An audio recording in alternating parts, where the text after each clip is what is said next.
கர்த்தருடைய பரிசுத்த நாமத்துக்கு மகிமை உண்டாவதாக. இன்றைக்கி கூட யாத்திராகமும் 18ஆம் அதிகாரத்தை பார்க்க போகிறோம். இந்த அதிகாரத்தில் கூட மோசேக்கும் அவருடைய ஜனங்களாகி இஸ்ரவேல் ஜனங்கள் அவங்க எல்லாருக்கும் என்ன நடந்தது அப்படிங்கிறத மோசையுடைய மாமனாராகி எத்திர கேள்விப்பட்டார். அவர் என்ன பண்ணார்னா, மோசையை போய் பார்க்கலான்னு சொல்லி மோசையோட மனைவி அவங்க பிள்ளைகள் எல்லாரும் என்ன பண்ணுறாங்க, கூட்டிகிட்டு போகிறாங்க. போகும்போது அவங்கள பார்த்த உடனே மோசை என்ன பண்ணார்னா, அவர்களை கட்டி அணைச்சிட்டு வரவேற்றுட்டு வணங்கி அவங்கள வரவேற்கிறாரு. அப்போ பற்றி விசாரிக்கிறாங்க, ஒருத்தர் விசாரிச்சுட்டு அப்போ மோசே சொல்கிறாரு, கர்த்தர் இஸ்ரவேலில் என்னென்னலாம் செஞ்சார் இந்த பார்வோனுக்கு முன்பாக, அது இல்லாமல் வழியில் அவங்களுக்கு என்ன பிரச்சனைலாம் வந்தது அதையெல்லாம் சொல்லி கர்த்தர் இது எல்லாத்துலேருந்து எப்படி அவங்கள ரட்சித்தார் அப்படிங்கிறதையும் சொல்கிறாரு.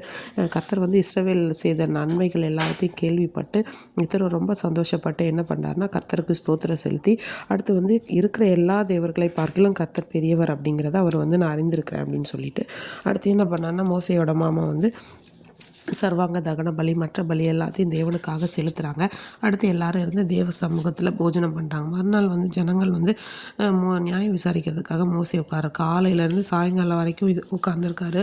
அப்போ எத்திர பார்க்குறாரு. பார்த்துட்டு சொல்கிறாங்க, நீ ஒரு ஆளாக இந்த காரியத்தை செய்கிறது ரொம்ப கஷ்டம், காலையிலேருந்து சாயங்காலம் வரைக்கும் நிற்கிறது ஜனங்களுக்கும் ரொம்ப கஷ்டம் இல்லை அப்படின்னு சொல்லிட்டு உடனே மோசே சொல்லணும், அவங்க தேவனிடத்தில் விசாரிக்கும்படி என்கிட்ட வராங்க, அவங்களுக்கு என்னன்னாலும் நான் தானே சொல்லணும், அவங்களுக்கு ஏதாவது வழக்குனாலும் தேவ கட்டளையும் பிரமாணத்தையும் நான் தெரிவிக்கிறேன் அப்படின்னு சொல்கிறாங்க.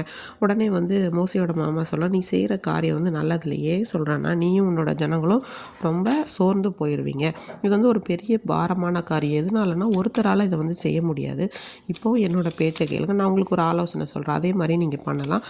நீ என்ன பண்ணுன்னா, தேவனிடத்தில் விசேஷித்தவர்களை கொண்டு போய் கட்டளைகளையும் பிரமாணங்களையும் என்ன பண்ணு அவங்களுக்கு வெளிப்படுத்தி அவங்க நடக்க வேண்டிய வழியெல்லாம் நீ அவங்களுக்கு தெரியப்படுத்தலாம். இப்போ நீ என்ன பண்ணணும், ஜனங்களுக்கு இருக்காங்க இல்லையா இஸ்ரவேல் புத்திரர், அவங்களுக்குள்ள யாரெல்லாம் தேவனுக்கு பயப்படுறாங்க, உண்மை உள்ளவர்கள், பொருளாசையை வெறுக்கிறவர்கள், இப்படிப்பட்ட திறமையான மனிதர்களை நீங்கள் தெரிந்து கொண்டு ஒரு 1000 பேருக்கு அதிபதியாக ஒருத்தவங்களை, 100 பேருக்கு அதிபதியாக ஒருத்தவங்களை, 50 பேருக்கு அதிபதி, அப்புறம் 10 பேருக்கு அதிபதி அப்படின்னு சொல்லி ஏற்படுத்தினா எல்லா ஜனங்களையும் அவங்களும் நியாயம் விசாரிப்பாங்க. பெரிய காரியம் மட்டும் உங்ககிட்ட வரும், சின்ன காரியங்கள்லாம் அவங்களுக்குள்ளே தீர்த்துப்பாங்க. இப்படி பார்த்த குறைச்சோன்னா உங்களுக்கு லெகுவாக இருக்கும்ல அப்படின்னு சொல்லிட்டு உனக்கு இந்த பிரகாரம் நீ செய்கிறதுனால உனக்கு என்னென்ன கட்டளை கொடுக்குறாரோ தேவன் அதை எல்லாத்தையும் நீ என்ன பண்ணலாம், ஜனங்களுக்கும் சொல்லலாம், அது சீக்கிரமாகவும் முடியும் அப்படின்னு சொல்கிறாங்க. மோசே அவங்க மாமா சொல்கிற மாதிரியே திறமையான மனிதர்கள்லாம் தெரிந்து கொண்டு அது மாதிரி ஏற்படுத்துகிறாரு.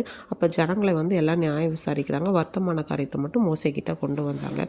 இன்றைக்கும் கூட கர்த்தர் நம்முடைய வாழ்க்கையிலே மத்தியஸ்தராக இருந்து மிகவும் பெரியவராக இருந்து எல்லா தேவர்களை பார்க்கலும் பெரியவராக இருந்து நம்முடைய வாழ்க்கையில் எல்லா காரியங்களையும், அதாவது நம்ம வழியில் ஏற்படுகிற எல்லா வருத்தங்களையும் மாறும்படி செய்வார். ஆமென்.